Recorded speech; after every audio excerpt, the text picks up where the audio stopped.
always enjoy being here. Several months ago, Bill Everett had museum moments with one of his devotional books. And I couldn't be here because I actually still work full-time, or at least people think I do. And I said, you're going to find out that the audiences here are probably some of the best audiences you would ever find anywhere. And I really appreciate, as a speaker for things like this, for the people who come and support these activities. I'm not talking about just what I may do, but others too, that the community support keeps a museum going when its programs are supported like this. The other thing, I always fail to thank whoever provides the refreshments, so I'd like to thank the Master Gardeners for having a nice spread. I always forget to do that. I always enjoy it, but I get up here and forget to do stuff like that. But I am happy to be here. I have a feeling what I was really supposed to do this morning at 9:40 was to meet my freshman Comp 1 class for the first time. We started classes yesterday, and I met my advanced composition students. And I also met my Literature of the South class for the first time and gave them an assignment for tomorrow. So, you know, that. And the freshman comp people had a little paper they were going to write for me in class this morning. We've had an influx at our university of concurrent enrollment students. These are students who are still in high school taking freshman comp. Or I should say Comp 1. You're not supposed to call it freshman comp anymore. You just call it Comp 1. And so whenever my department head has something that he thinks I'm not going to be happy about, that he needs to talk to me, he comes to my office face to face. And he came in and he said, you know, I really need for you to teach Comp 1 this fall. I'm usually been a Comp 2 person because I like teaching and research, but because we have so many more Comp 1 students, I'm taking up the slack. I said, I'll do it because some of you have commented on the emails that I've put on there about my Comp 2 classes. I did not lie. And I did tell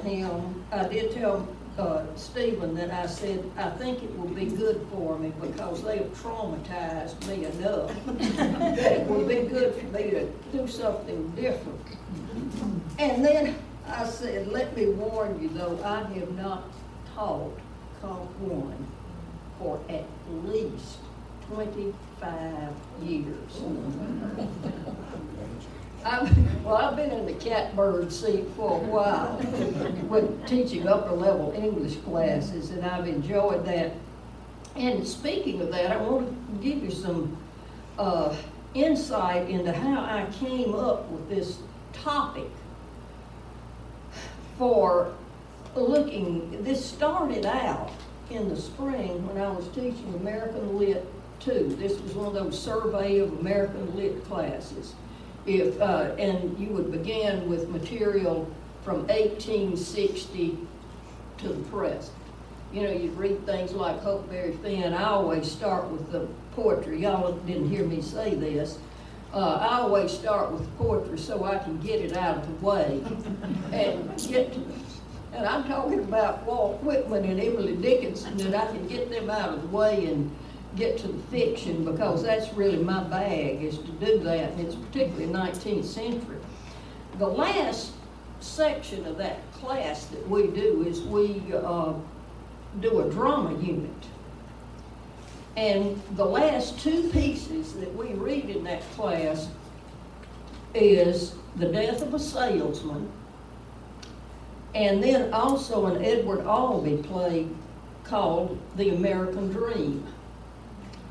And this is what the introductory material on the American Dream says about that play.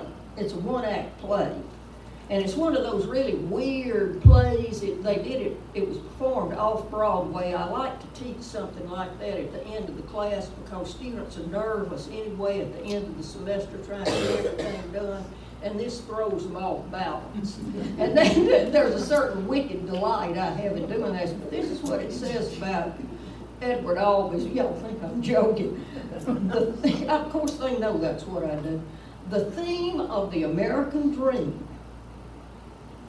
is the barrenness of the family and the substitution of ritual for real emotion. That play came out in 1961.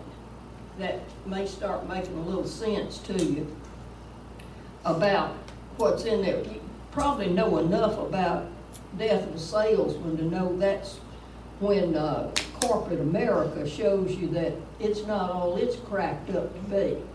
There are several pieces of drama, not just American, that broach that subject.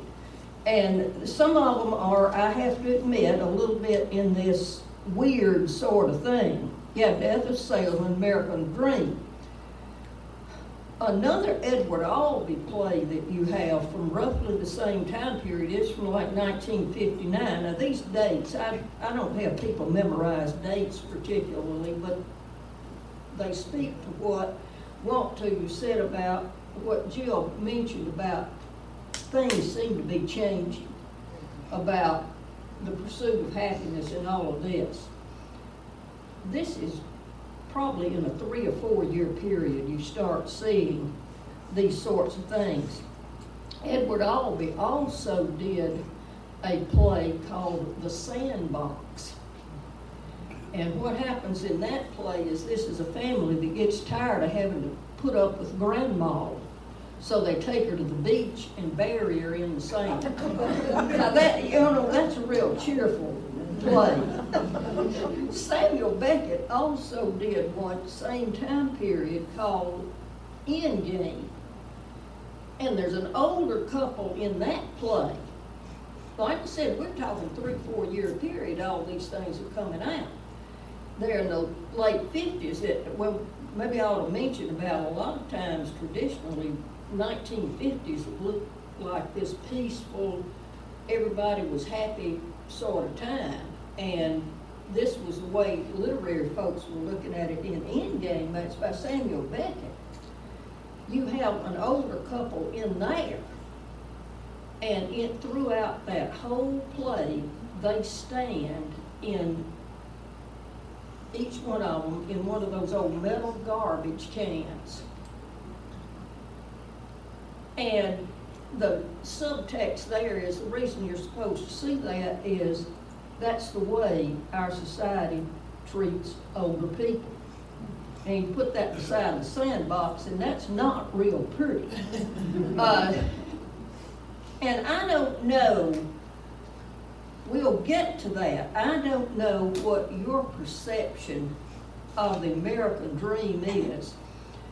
I started thinking about this and doing work on it, put it in the context of Faulkner in light of this class that I had back in the spring.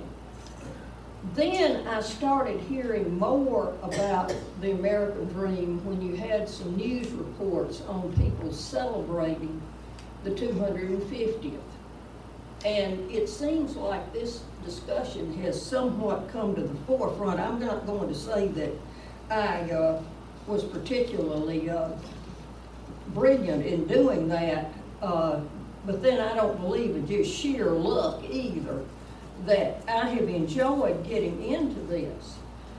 Because of what I have done with this concept of the American Dream, I also, in addition to teaching American Lit 2, I also teach American Lit 1. And what I do in the American Lit 1 class is the first day of class I put, and I never have decided fully how I want to punctuate it, I put 3 words on the board. I put freedom, religion, and money. And say, I want you to look at this as a theme in every piece of literature that we look at. If you go to Jamestown, they're going to talk to you about the contrast that you get in the type of literature that came out of those Virginia colonies, which happened to be promotional tracts that portrayed the American dream and come to the colonies to make money, juxtaposed with what they were doing in Plymouth with the separatists, and in the Massachusetts Bay Colony with the Puritans, and that is, they came for religious reasons. And that's where, and interestingly enough, Plymouth struggled at first.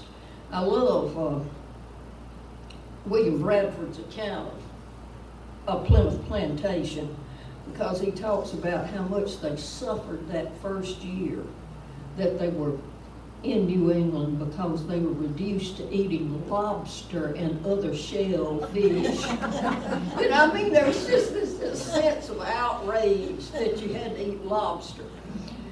But you do see a difference in the type of literature that comes out in those two areas in our country.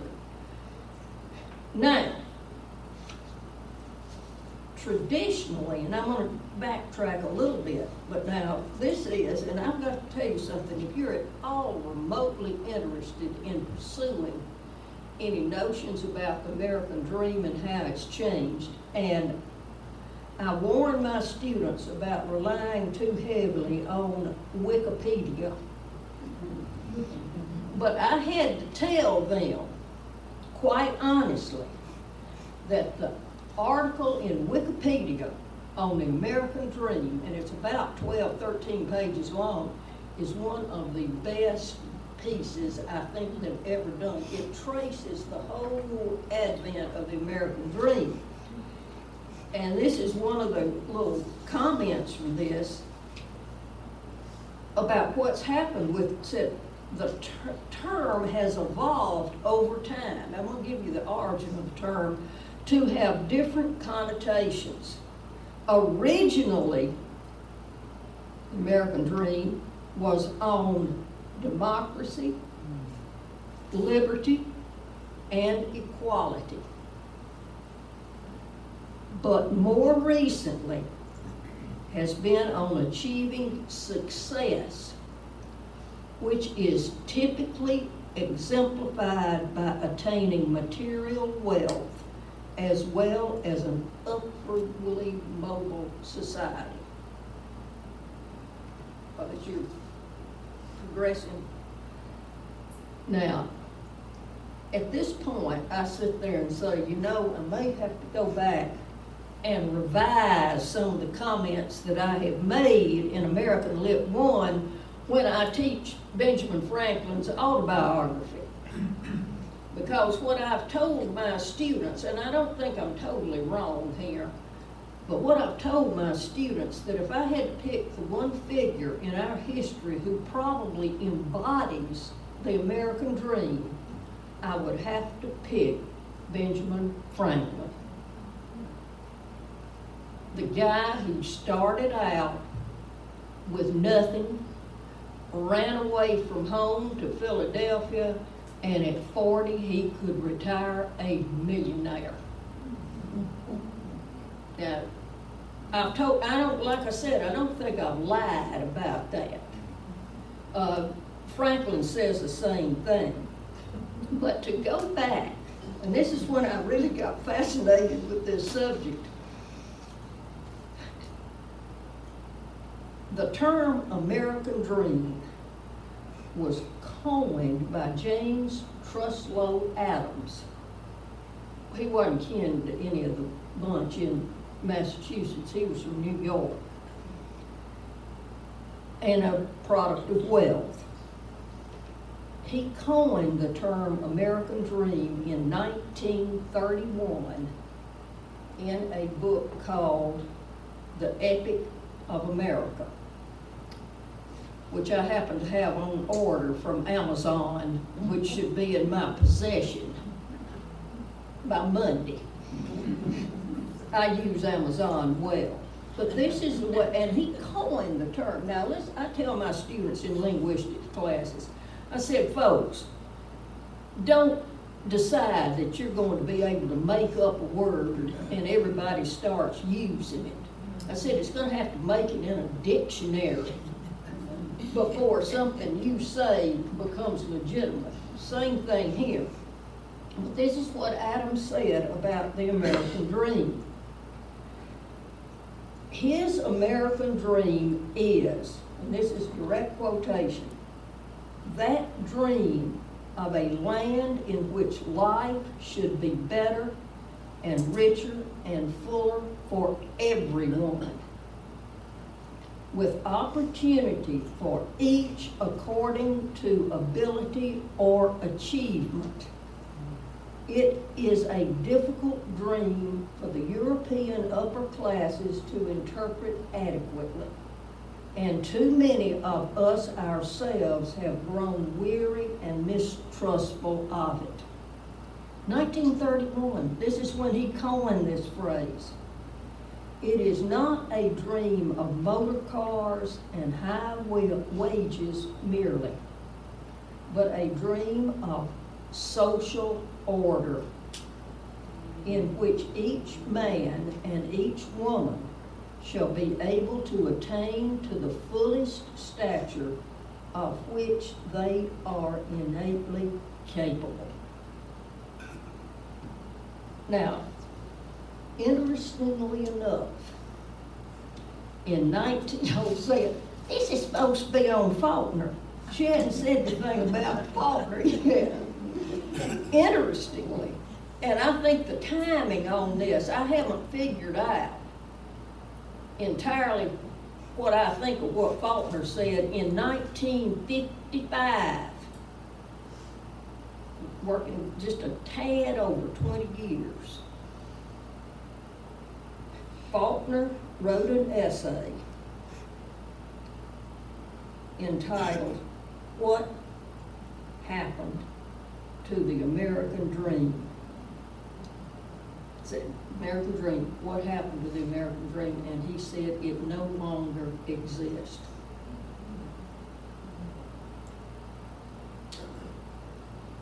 I haven't come up with what I want to in the way of a couple of things. I have not demonstrated it to my satisfaction, and I've not found it in any of the biographies that I have of Faulkner, that he knew James Truslow Adams' comments. Now, I want to see it in print. I think it's entirely possible that he did, but I want to see it in print. I'm not gonna make a fool of myself by saying something like that if I can't give you chapter and verse on that. I think it's entirely possible. It's interesting to me that Faulkner would be disillusioned about the concept of the American dream in 1955, at least in my worldview, when he won the Pulitzer Prize in 1950. Now that, to me, that should have been an affirmation for him that he really had accomplished his place in life. Now, I don't know if it had to do with the fact that his daughter Jill got married about 1952 or 53, and the wedding was a big time expensive one. Faulkner even cataloged how much stuff cost. Well, she was marrying into social aristocracy, and it was a fancy wedding. And some of you may know the story about in the late 30s, Faulkner published a little piece in the Oxford Eagle that said he would no longer be responsible for any of Estelle Faulkner's debts. He did that. I mean, that scandalized folks. Well, from some items that I have read, by the time we get to the 1950s and after the Pulitzer, Faulkner was maybe not what you'd call wealthy, because writers just couldn't make the kind of money that they do now. Even ones that did bestsellers. But he had this mark of success, and he was doing better financially, but like I said, I don't know if he was just in a funk because he spent so much money, and I don't think it helped that Jill, after she married, sent him a letter. They always called him Pappy. And she wrote a letter to Pappy and said, "Give Mama a bank account so she can be happy." Now, I don't know if that, I'm not going to go into that, but even James Truslow Adams went on to say about the American dream. In the next paragraph, after he had talked about this, Adams felt the American dream was in peril during the 1920s and 30s. Smoking gun, sitting there in the room, the Depression had to have had an impact. He complained that, quote, money-making and material improvements, mere extensions of the material basis of existence, had gained ascendancy, becoming goods in themselves, mimicking the aspects of moral virtue. He warned that, quote, in our struggle to make a living, we were neglecting to live.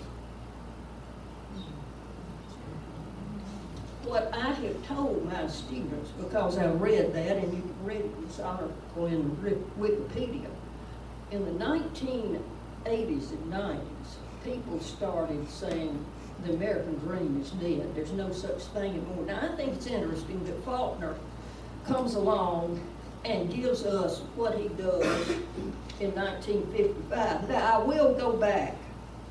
I don't know whether you agree with this assessment of one of Faulkner's novels or not. This was in a review of Wild Palms, also titled If I Forget Thee, O Jerusalem. It's kind of interesting. This was in 1939. This is what a critic said. William Faulkner has written another tortured, bitter word, and again emerged the victor over his own Senate structure. Now, what I want to do with this, and we're trying to watch our time so we won't interfere with the next. I said they'll all come walking in. Believe me, I've had that too. That doesn't bother me. Well, some of y'all know what I'm talking about. You learn to put up with a lot. Yeah. I want to look at, now, I need to go on and admit something to you. This isn't the first time I've pulled a stunt like this. Faulkner did have something to say about the concept of the American dream. I will do better with what he actually said about it when I have time to actually run down that essay. I've gotten pieces of it, but I want the whole thing. What I want to do is to present to you 3 characters from 3 separate novels about individuals in Faulkner's writing. Now, I need to say very quickly, all of these were written after James Truslow Adams defined the term. Now, American Dream is not mentioned that I have found, except for that essay in any of Faulkner's novels. So I'm playing fast and loose here, but this is a person that built a case that a character in a Victorian novel had died of spontaneous human combustion, so that'll give you some sense. I got that published. That'll give you some sense of what I'm capable of doing. But I'm later in my career. You can't do that when you first start out. You get to a certain stage and you can be more, whatever, kittenish. Let's say kittenish. But I want to look at 3 characters that I'm going to propose as possible candidates for individuals who tried to achieve the American dream. One of them is obvious, and that happens to be Thomas Sutton in Absalom, Absalom. Absalom chronicles a gentleman who comes to Yakima County and wants to build his empire. That's his goal. That's why I think he's a candidate for American Dream. And the only thing that I have against this picture of the house that he built, what I have against this cover, and I would tell my students this, is that you're not going to find Spanish moss in the trees on the line between Panola and Lafayette County, which is where Thomas Sutton's 100 was, right there on the fringe of Panola and Lafayette County. Now you know that doesn't look like that with that. I kind of like the Gothic sense of that house. We can find in this novel, because nobody really knows that much about Thomas Sutton when he comes to town. But one of my favorite lines is in here when it says, "We knew that he knew that we knew that they knew that we knew, even if he was lying." How many times have we all said something like, "You know that we know"? But you know, this is what you have. This is what one of the things I love about Faulkner is that he takes one of these expressions that we'll do all the time and just blow it out of the water. Well, what Thomas Sutton knows he's going to have to do is marry a woman of respectability. So he works out a deal to marry Ellen Caulfield. And you know you're in trouble. You know you're in trouble when they get married and they've sent out 100 invitations to the wedding, and 10 people show up. And that included the wedding party. You know, that sounds like something that would happen in my family on this. But this is what it says about what he was doing in building this house. He lived like that for 3 years. Never really basically finished the house. He now had a plantation made inside of 2 years. He had dragged house and gardens out of virgin swamp and plowed and planted his land with seed cotton, which General Compson loaned him. Then he seemed to quit. And to say that he ultimately failed in all of his attempt to build this empire would be, I'm not going to tell you what happened to all this stuff, because we don't have time to do that. Well, this is my favorite Faulkner novel, if you want me to tell you the truth. I'm not teaching it in Southern Lit this semester. I'm teaching Light in August. because I'm exploring the theme of justice and mercy in Southern Lit. And I hope none of you will be disappointed in you when you hear on the reading list is James Patterson and Viola Davis's collaboration called Judge Stone. I'm looking forward to having that with those students because after a while in that novel, I could not put it down. I absolutely could not put the thing down. And if you like courtroom dramas and that sort of thing, I would recommend it. The reason I am doing that is that the promo of it said if you enjoy the trial in To Kill a Mockingbird, you will enjoy this. And that is the only reason I'm teaching that, but I'm excited about it. Need to try different stuff. But this is what Thomas Sutton himself said about what he wanted to do. I had a design in my mind. Whether it was good or a bad design is beside the point. The question is, where did I make the mistake in it?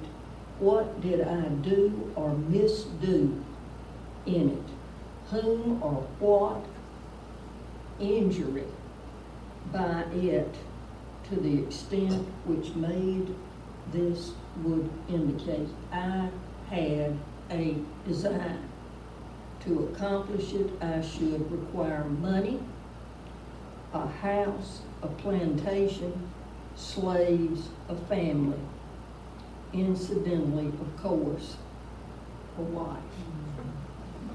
And he didn't exactly marry well, because his sister-in-law would say at one point, he wasn't even a gentleman.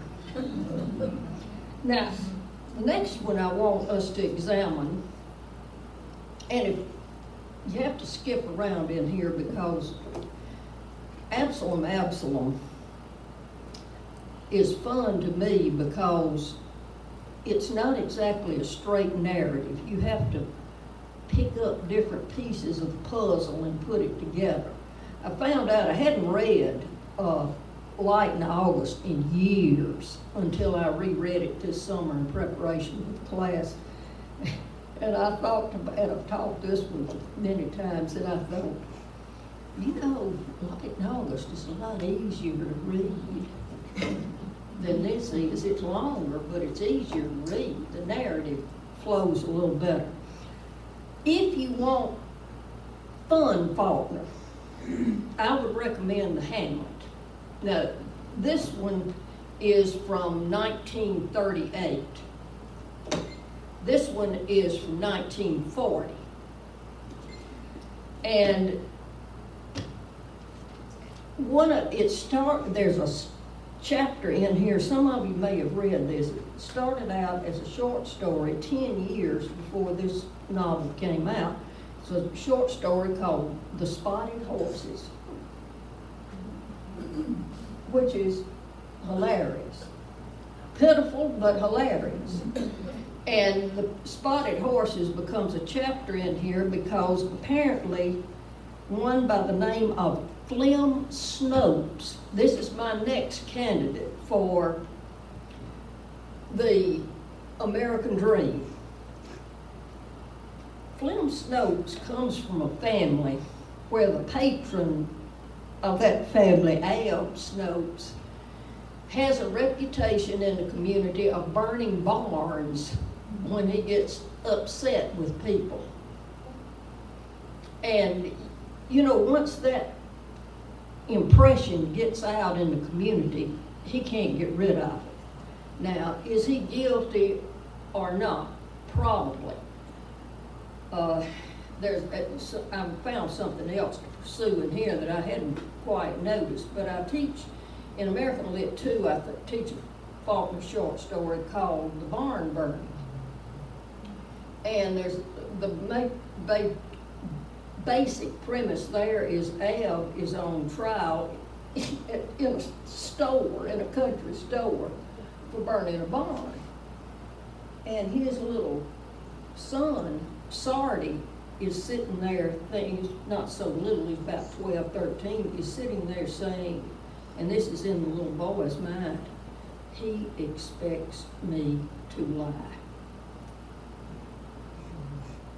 The little boy knows that his father's guilty, and the little boy is in this just horrible dilemma over the pages of that story of saying, he expects me to lie. So what Sardi does is to run away. And about 2 or 3 times in the Hamlet that said, well, the other little boy's not here. I'm gonna have to do some digging around there. But Flem is the next son in line. And so therefore he comes in here with this thing, and he starts out working in Will Varner's store in Frenchman's Bend. And it's a little community south of Jefferson. And Flem is serious enough about his work that he works hard in that store.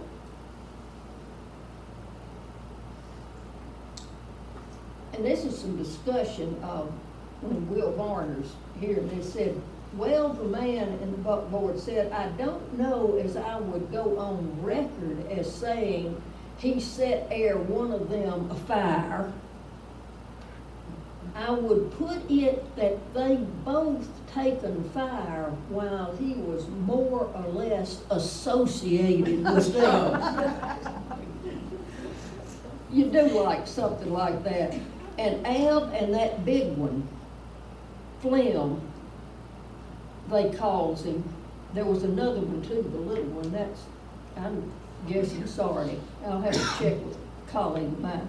I remember seeing him somewheres, he wasn't with them, leastways, he ain't now. And he ran away. Well,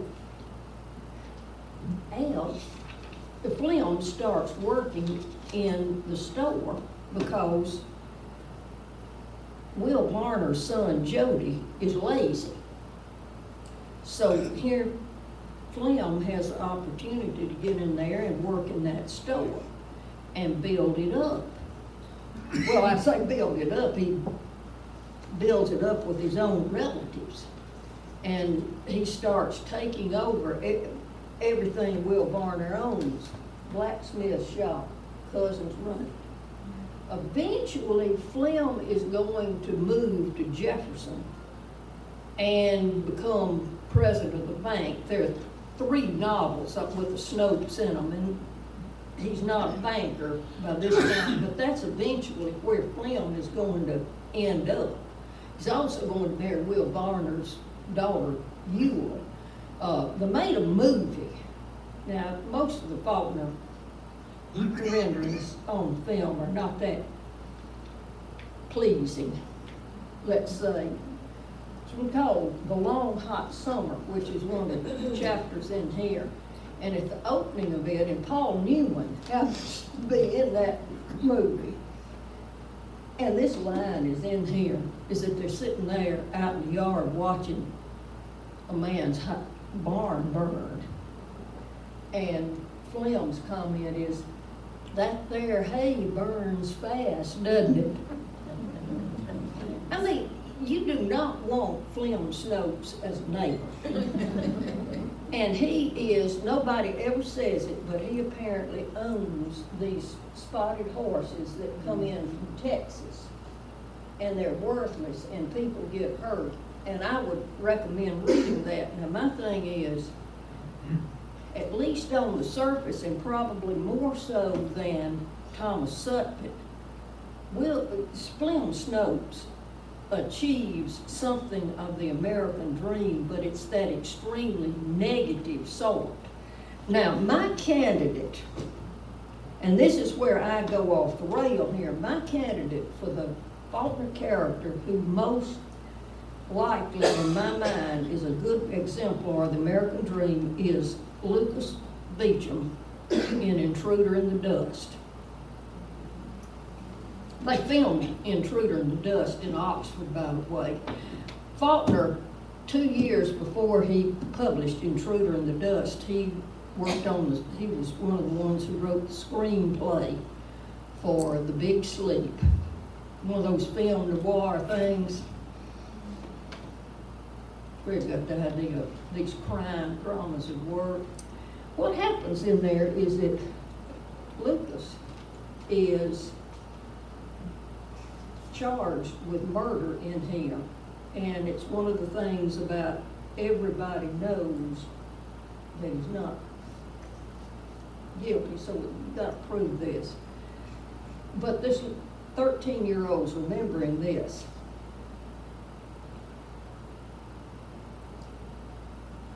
And it says that, and then he knew who the man was. This is Lucas. How the man was the son of old Carruthers McCaslin's, Edmund's great-grandfather's slaves, who had been not just old Carruthers' slave, but his son also, standing and shaking steadily now for what seemed to him a while. Now, the chick in here, the young man, remembered all of this when he fell in the pond. And this is when they're walking up the path to the house. Then he saw the house. This is Chick saw Lucas's house, the cabin, and remembered the rest of the story. The legend how Edmund's father had deeded to his Negro first cousin and his heirs in perpetuity the house and the 10 acres of land it sat on. Now, you think how unusual this would have been in Southern culture for the son of a slave to own that much property. And Lucas Beecham takes great pride year in and year out of going and paying his taxes every year. Now, he does not have a whole lot. And this is after he's talking to Gavin Stevens, who is Chick's uncle and Lucas's lawyer. Said his uncle stared at Lucas for a long moment, but his voice was quite calm now. Lucas, he said, now this is where I'm getting in trouble about proposing Lucas as an American dream achiever. Has it ever occurred to you that if you would just say Mr. to white people and said it like you meant it, you might not be sitting here now? Now, Chick and his friend Alexander and another kinsman of Lucas Beecham's wife go and dig up a grave to try to prove Lucas's innocence. And there's that line in there about, they say that the sheriff said, it took an old lady and 2 boys to prove him innocent. And the sheriff says, I can't get that out of my mind. You know, they go and you need to read. That's a lot of people have said. Cleanth Brooks, who absolutely despises this novel, I'd like to talk to him and say, I think you're too harsh with this novel. I like it, and I enjoy teaching it. But most people say that this is the best rendering into a film of any of the Faulkner canon. This would make the best movie. And you probably can find it on YouTube. You may have to put up commercials, but you probably can find it there. I'm pretty sure, I know I have a video of it. I think I have a DVD too. And they trying to make a deal about Lucas, said, now, if you'll just come on and say you're guilty in all of this, you can get off before too long. Lucas doesn't have to do that. And at the end of the story, this is when I propose him as the American Dream. He goes down to the lawyer's office to pay his bill for the legal work, $2.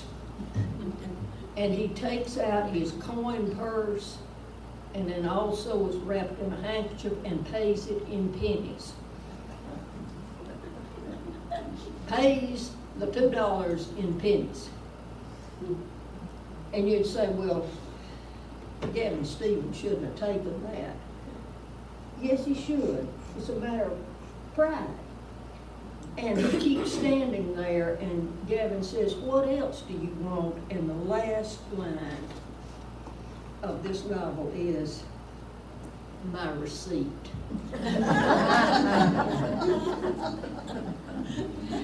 That's why I chose Lucas Beecham as my American Dream maker, because that was a matter of pride for him. And I think one of the things that James Truslow Adams said, even though he said it's hard to get the American Dream now, he said it takes work. That you really, you know, I've always said it's a shame I was not born independently wealthy so I could show people how to really do rich well. You know, be a good example of a wealthy person. That's not going to happen. Now, I don't know if any of the rest of you have had this sensation. This is maybe a slight exaggeration, but not so. I tell my students I came up in the discipline of poverty. Some of the rest of us did. You know, we didn't have stuff easy all the time. But look where we are now.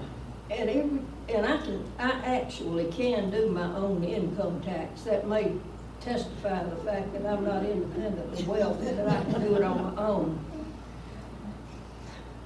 But for the past several years, when I have come up with what my whole salary is, this is before I can start whittling away with some deductions. I don't know if any of you had this sensation or not, but I think I thought about this and doing this on the American Dream.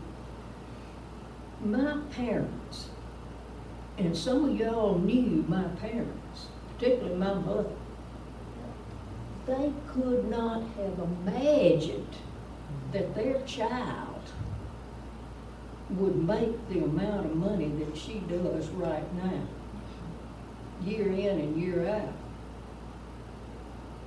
And I just sit there and I say, don't ever complain. You know, you don't have any reason to complain.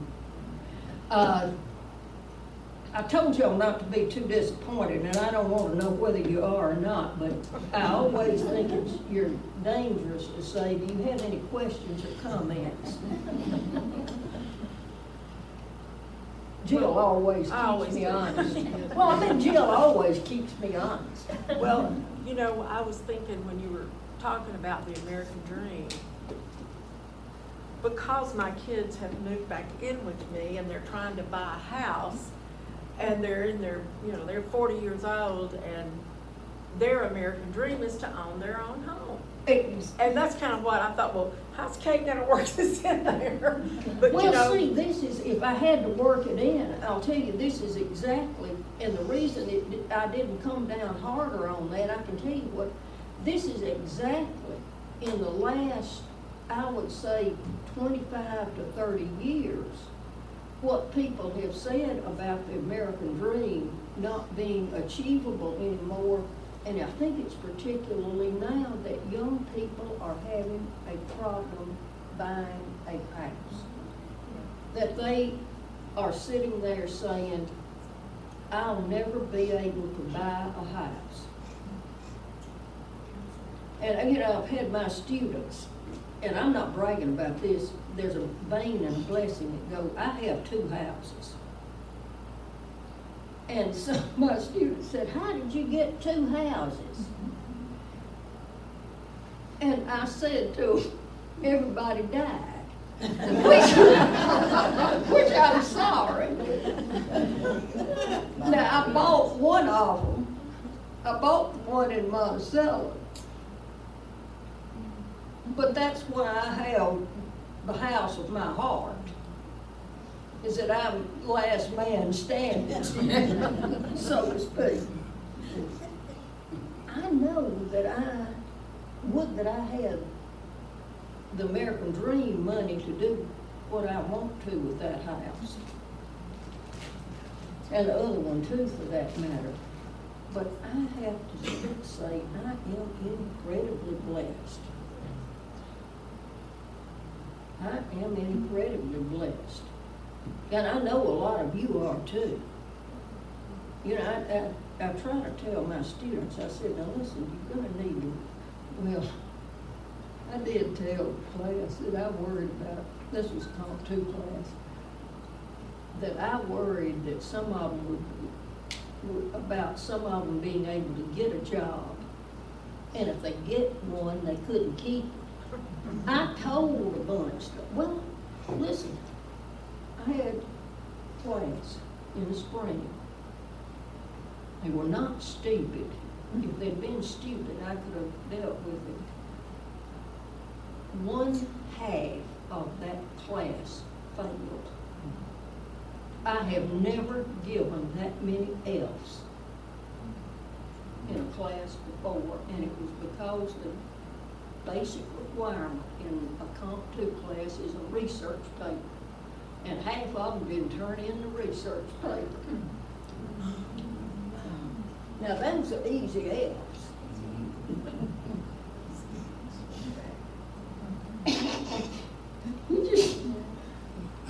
So the work ethic and the American dream are closely connected, right?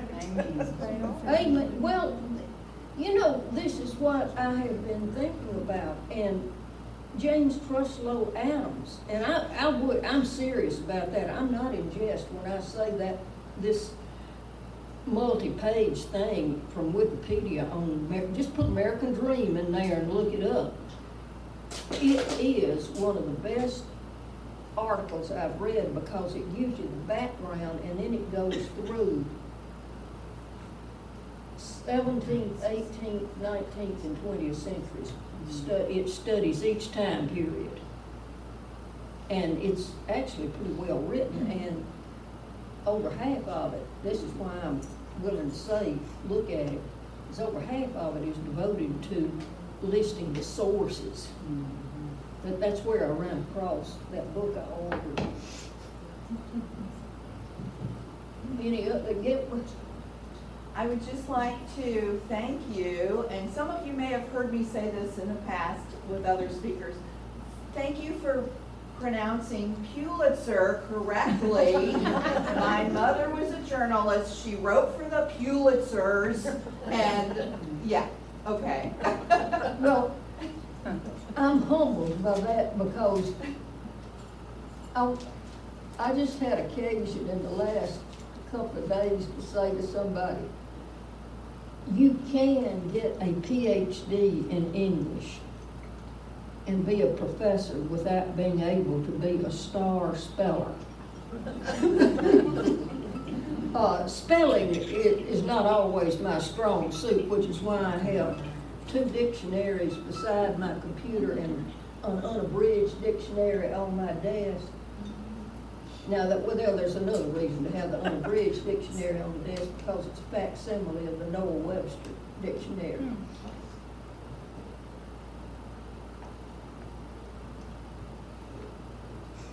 Any other? I really enjoy being with you people. And I told my students, well, the ones in the upper level English class, the advanced comp people have a little bit different assignment, but the Southern Lit people have a little essay to write for me for tomorrow. They're not having class tomorrow. So they have a little essay to write. And I did tell them, I said, the audience that I get to speak to on these occasions are about as good as you people are. We don't have a lot of English majors, but we've got some Cracker Jacks right now. And they'll read and take part, and we had the discussion on the American Dream together in class. That's why I don't like online classes. Do you think the loss of the American dream is the loss of a work ethic? Yes, but then I think there's a real dignity. I don't care what the job is. I think there is such a dignity in having some kind of work. And I'm not saying that's the only, I don't know whether it is an unwillingness to work or a lack of ambition that people,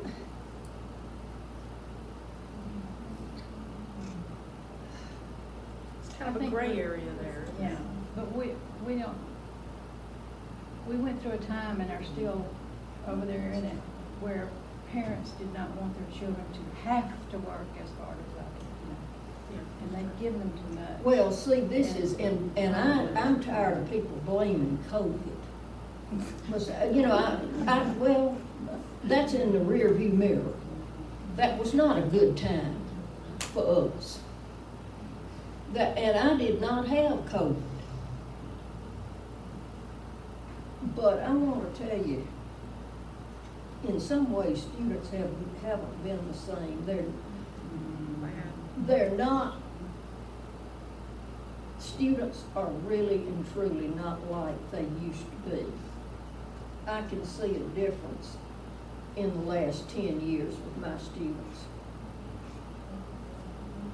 Now, I will say, the last 2 years with my English majors been a little better. Good, there's hope. I'm the sponsor of the Campus Honor Society, and we initiated as good of a group of young men and women as you'd want to. Probably most of them are going to end up in med school. I mean, they're our top-notch students, and they know how to act in public. They know how to conduct themselves professionally, because we had the chancellor had a small university. Chancellor had a little reception for Alpha Chi Honor Society at the end of the year, and I told them, and one of them went, except one who sent an RSVP, said she couldn't go, and we graduated 4 students, so we have a nice core group coming back. All 4 of those students graduated summa cum laude. In other words, they had, every one of them had a 4-point average. And I told them, I said, you need to go to this, because the chancellor doesn't do this for everybody. And I said, no, we're probably gonna have punch and cookies and maybe some little squares of cheese. I was being realistic. We got over there, and you're talking about, there was a chafing dish with Swedish meatballs. There was some crab cakes, and little tea sandwiches, charcuterie boards, sweets, and I emailed them the next day. I have no shame at this stage. I said, folks, I hope y'all know you got treated special. I said, I don't want to know what that costs. Well, I know what it cost me to have a tray of mini sandwiches for them the week before. It wasn't outrageous, but catering is expensive. And I don't want to know the price tag on this. I probably could find out. And the chancellor said she would do it again in the fall. I'm not going to forget that she said thank you for being here.